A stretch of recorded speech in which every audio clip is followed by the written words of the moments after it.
Hello there. So I want to go through the staining process that we do here in the ceramics program.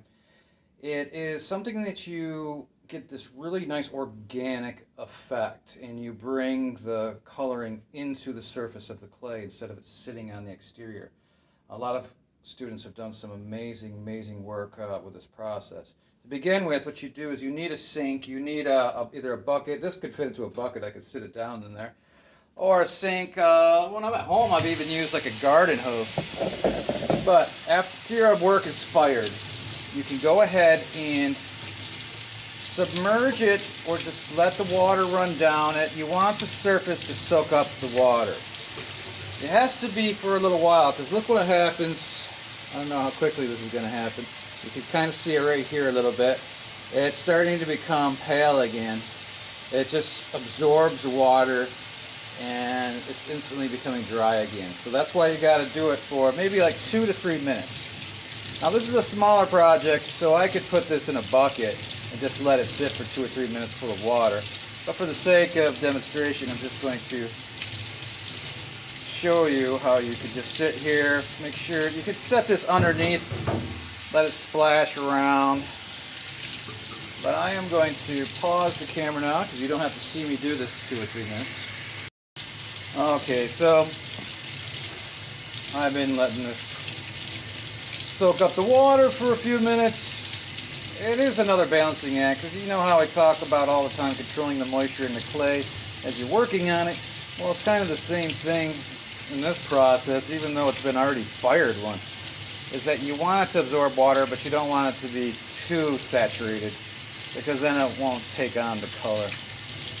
The reason why we have some water coming into the clay is because we want to have more control of the paint and be able to move it around. And if it's just bone dry, bone dry is another term for when you're working on it, but if it's just very dry, it's just going to soak in the color immediately. You won't be able to push it around and control it.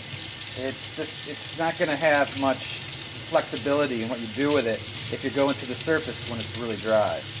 Alright, I have a slop sink in my basement. Some people will have some in the garage, or that you could do this in if you're at home. Or again, you could do it with a hose outside somewhere.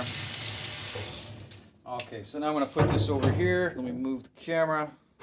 This is my first time trying to videotape this. Now I'm going to take tempera paint. You see that? Tempera. This is a paint that lends itself well to being able to bring up the consistency of it with moisture and water. Okay, you can see that later on with other things. So we're using tempera paint for this. I just get a container and I put a fairly liberal amount of paint in there, and I want to be able to spread it around a little easier, so I'm going to add some water. So look, just see here, a little splash. Not a lot, just a little splash, so I can just spread this around the surface a little more. Let's see, is it starting to dry? Not yet. I'm only wearing a glove here because, I mean, you can wear gloves, of course, but I usually don't.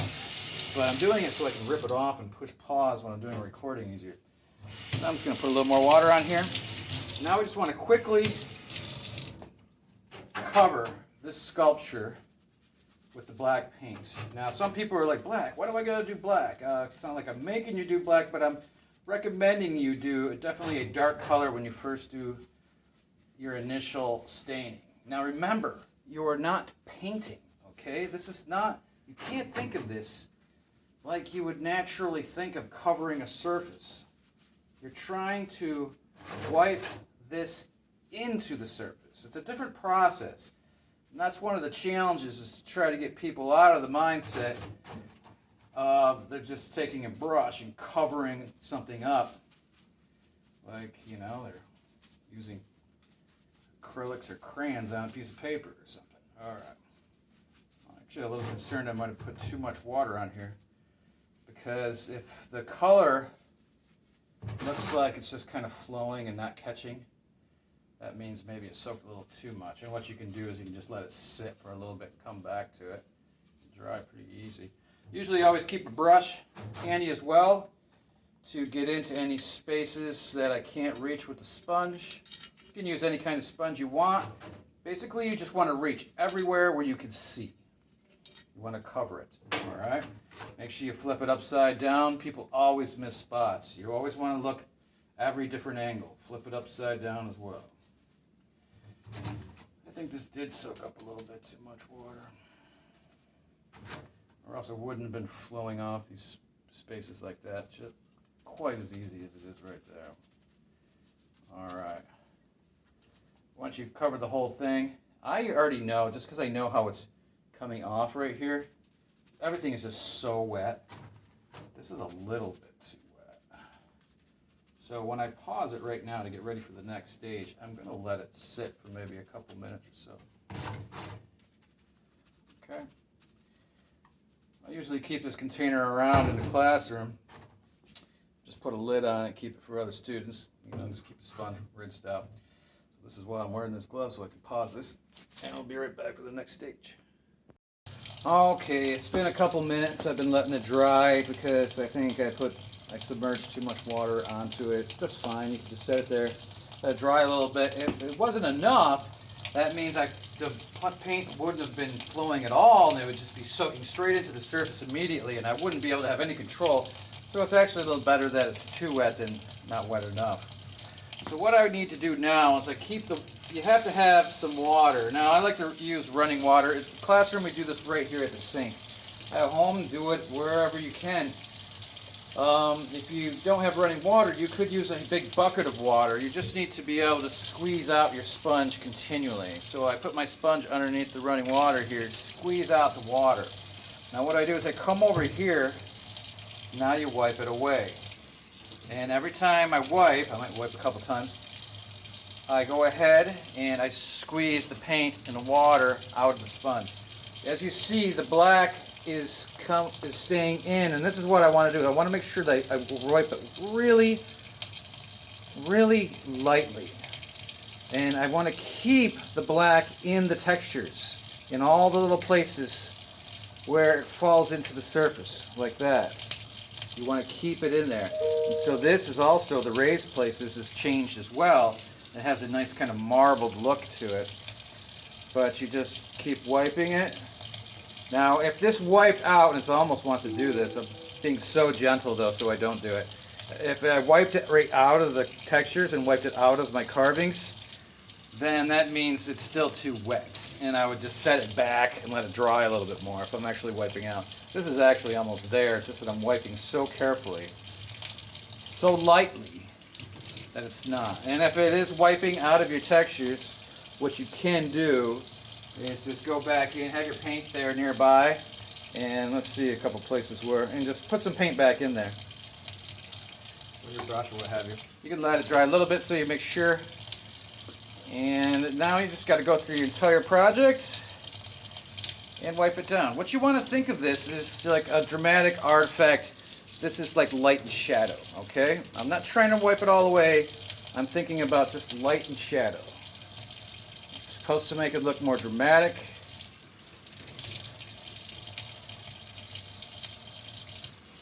This is such a great effect for so many projects. You can do this with other colors, of course, rather than black.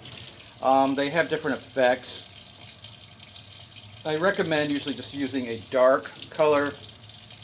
Usually, I found in a studio, I usually just have like maybe some options of maybe like a super dark green or a very dark red. The red I usually mix up with some other colors as well, because when you wipe it away, it'll turn into just a pink everywhere when it lightens up like this. So the black I think works the best though. Most of the cases we always just use black when we're in the studio. Just keep squeezing off the sponge and wiping it down. Let me pause the video while I finish that up. I think possibly you get the idea. I'll try to do this with a wet hand. So I wiped the project. It was definitely wetter than I wanted it to be. And I still was able to be gentle enough. Oh look, I didn't do what I was just telling everyone else to make sure they do. I didn't look under. This is a good learning moment here then. Make sure I look up underneath. I'm just dabbing this because this was too wet, as I've been saying. It was a little bit too wet, so I'm just dabbing it so I don't take too much paint off. Squeezing that sponge. Okay, but going into the textures like so. Now, of course, it doesn't. A lot of people will keep it like this depending upon their project, but no, you don't have to. Then you can add colors. All right. Ideally, what we do then in the classroom, then you would take this project, you put it over on the racks, you put it on the bottom racks because they're likely to drip. You don't want them to drip on other people's projects. You put them on the bottom rack. You can lay it on the side, whatever. But you let it dry first. Maybe then the next class period, come back in and start doing the painting process. I need to kind of push this though because I want to do this whole demo video in one take. So I'm going to try to set this over to the side, see if it'll dry some, enough for me to paint. If I can find a fan, that would be good. But in the meantime, what you've got to make sure you do, especially if you're in the classroom, take the sponges and clean up all the paint that's all over the sink really well. And don't leave any of the sponges full of paint either. Make sure that you squeeze those out. You take this paint, black tempera, and you put it back into the cabinet where it's labeled black paint. If there's a container here that's open for everybody, you can leave it. But if not, make sure that you take care of this as well. But clean up after yourself well. Leave your project to dry some, and then you'd go ahead and do the painting after it has dried.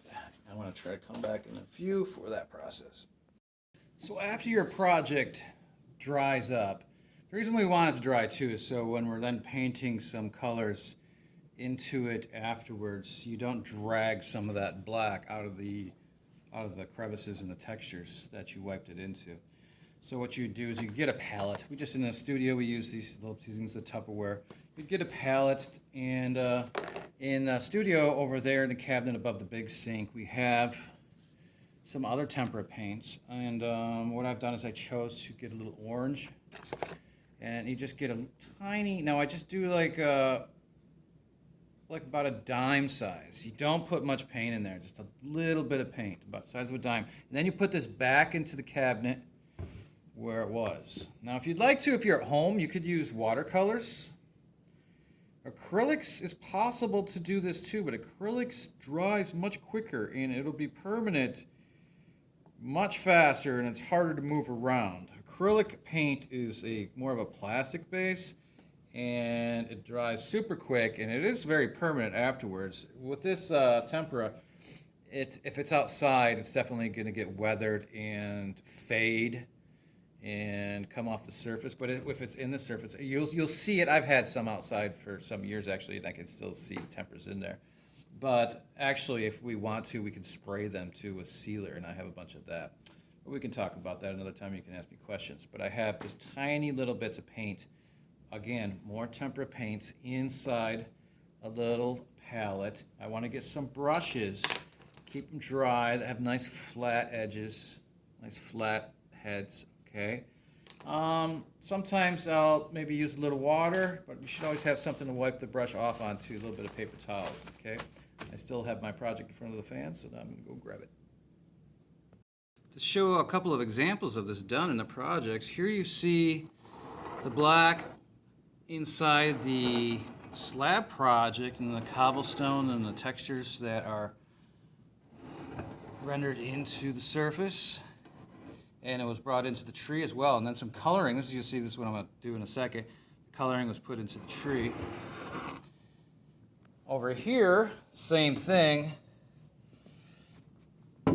This project here, as you see the staining into the surface, gives it this nice organic look.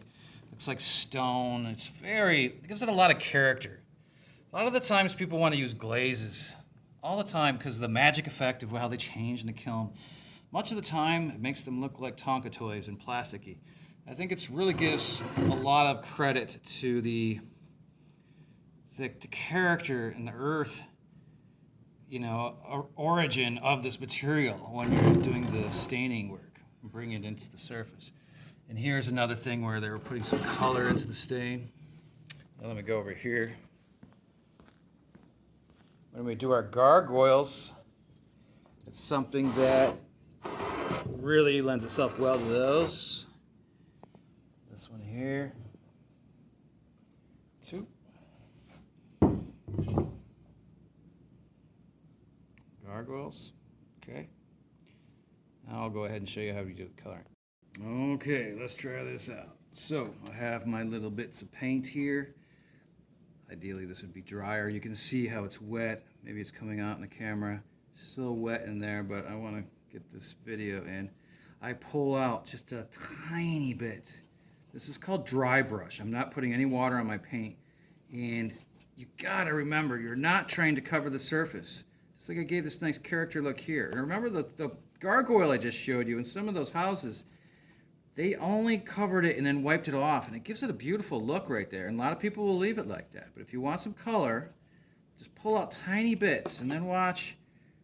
And then you just go ahead and brush this into the surface too. I don't know how well you can see this, but it's best to start small. I can't see this very well, but you will see it showing up a lot later on. Now I think your camera's picking that up a little bit. What you're trying to be here is a little bit more not in the face when you're doing staining. You're not trying to bash the viewer over the head. What you're doing is working with more subtlety, okay? We're going to be able to see through these layers of paint right here. Sometimes I can just brush right over the cracks and it won't cover up. You got to make sure whatever you do not cover up the black or whatever color, usually the black that you went into the textures with, okay? So you don't want to cover those up. I think you can see right here how that orange has come into the surface. It's not lying on the top. I barely put any in, and I just kind of brushed it into the surface. Like you can still see actually into the clay body right there. Let's put a little over here. It's a little much. If you first put a little bit on there and it seems a little bright, go ahead and just wipe that off. That's why I've had a paper towel. Wipe that off. You can experiment with getting a little water on your brush if you want. It'll make it all of a sudden run very fast across your surface. See, this is a much darker orange right here.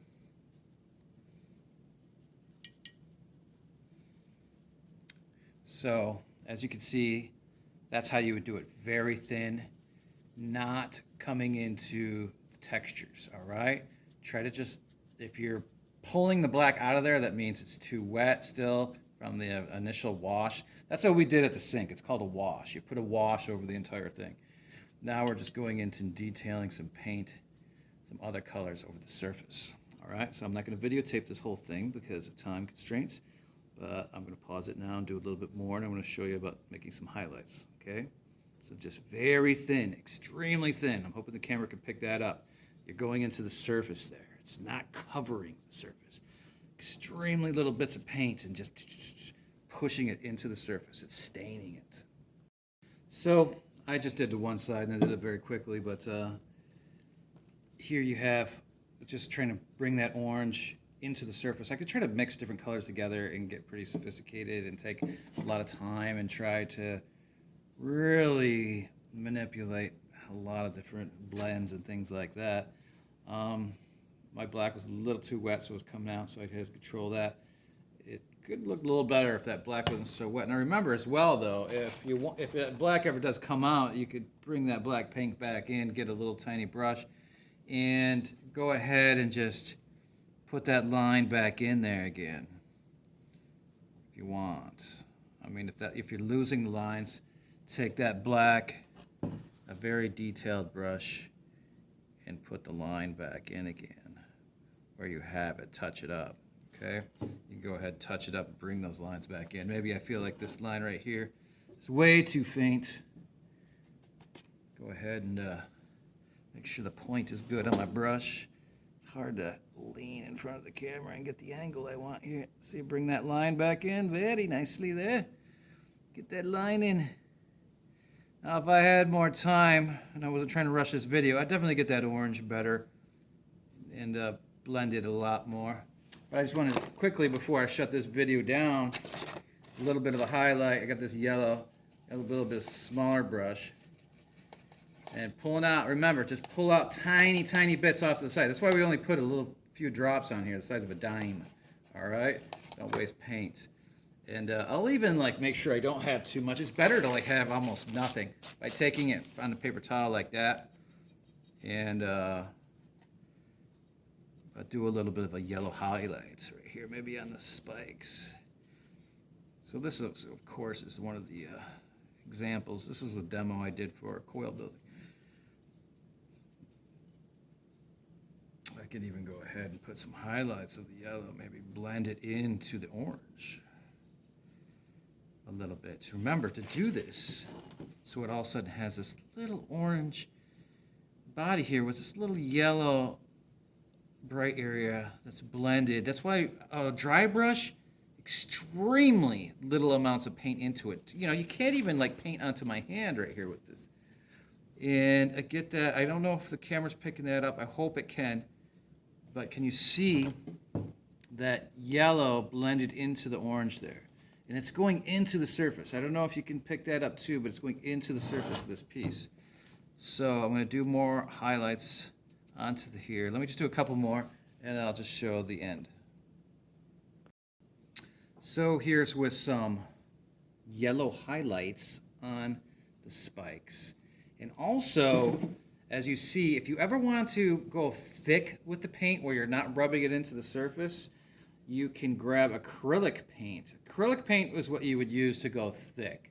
If you're not planning on staining or rubbing the paint into the surface like this, I would go acrylic.